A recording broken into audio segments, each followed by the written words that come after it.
Thank you, and welcome. I'm the priest of the Archdiocese of Omaha. This is home for me. So to be able to come and serve in this unique role as the spiritual director for Boys Town it's just a tremendous honor. And I tell people this all the time. I live in Father Flanagan's old house, actually. I sleep in his old bedroom. It's very humble, I'll tell you that much. But it's a wonderful place to be a priest. And I do want to talk about his canonization cause. But before I get to that, Archbishop, your talk was really amazing. When you talked about the island and the different cultures having to come together and recognizing, what was common, instead of what was divisive. And Father Flanagan, when he founded Boys Town, one of the things he said is that all the boys who come to Boys Town will learn to pray. How they pray will be up to them.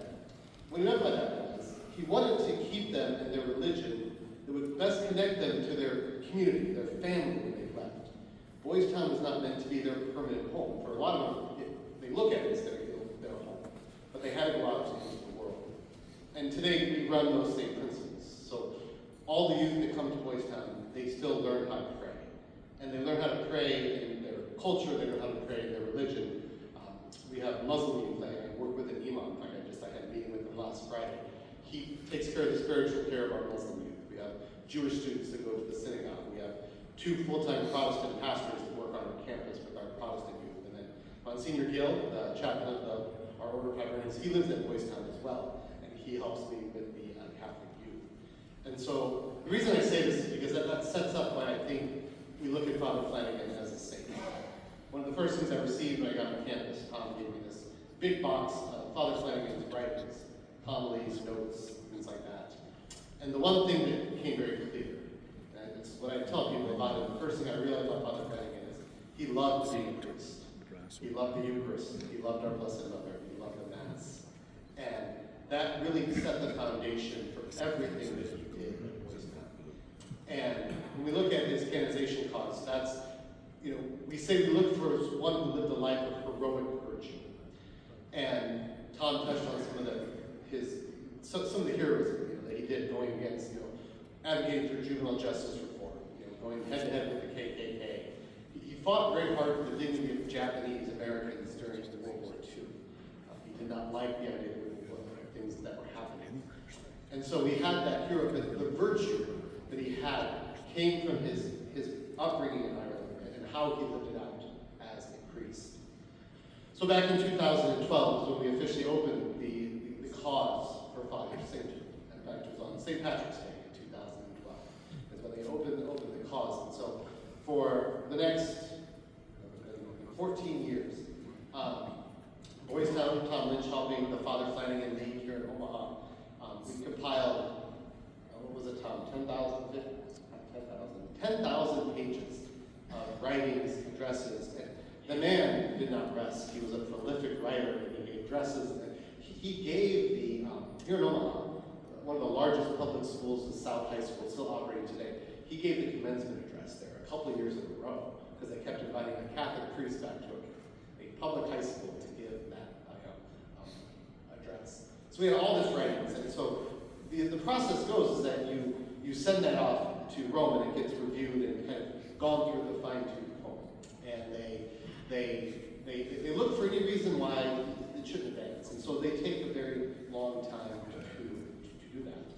But if you go back to how saints were formed before the formalized process, it was the will of the people. The people recognized people who lived holy lives in their communities among them.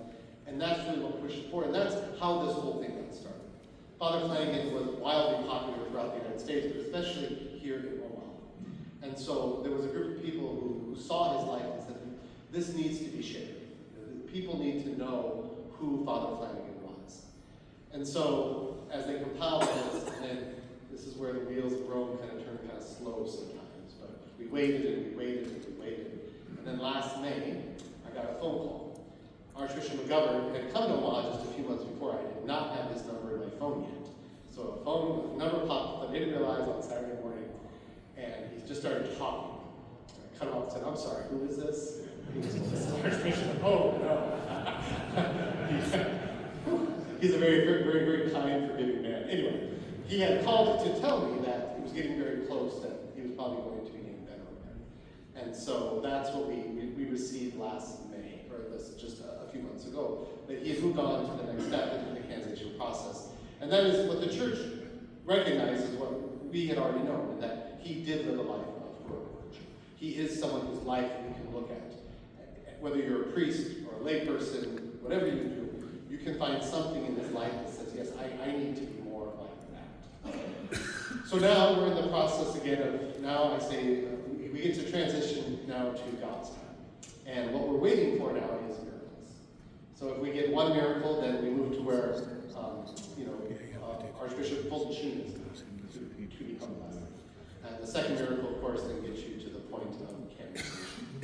And that's where I think all of us can, that's where you come in. And that is that we can pray, we can ask Father's intercession for things in our lives. And to ask him to intercede to help us, because that's what he spent his whole life doing anyway. He was helping people his whole life. And he continues, that's what we believe about the communion of saints, that they are alive in Christ, our brothers and sisters. Father Flanagan, we believe being one of those. So pray to him, ask for miracles, whether big or small, and then contact us at the Archdiocese of Omaha, where the Father Flanagan lead, and tell us about them, because we need things to investigate so that we can kind of move this process along. But that's kind of just a very brief kind of go through. It's the process is kind of complicated and nuanced, but I think that kind of gives a good kind of overview of kind of where we were and where we are. More importantly, where we're going. And so again, I thank you guys for allowing us to be part of this morning. And Boys Town is such a big part of Omaha. Like I said, I grew up here in Omaha. Like most boys in Omaha, what I knew of Boys Town was when you were misbehaving. That's what Mom and Dad said they were going to do. I'm going to take you to Boys Town. And I'll just tell one real quick. My grandmother passed away last year. She was 102 years old. And at 102, she was healthy, except I said she is 102, But I remember telling her, and her memory wasn't all that good, but she said, "So where are you?" And I said, "Well, I'm in Boys Town." And she went, yeah, we kind of thought that might be it. No. I'm a priest there, so. But Boys Town has been, like I said, it's such an important part of what we do here in Omaha. So we're very glad to be able to share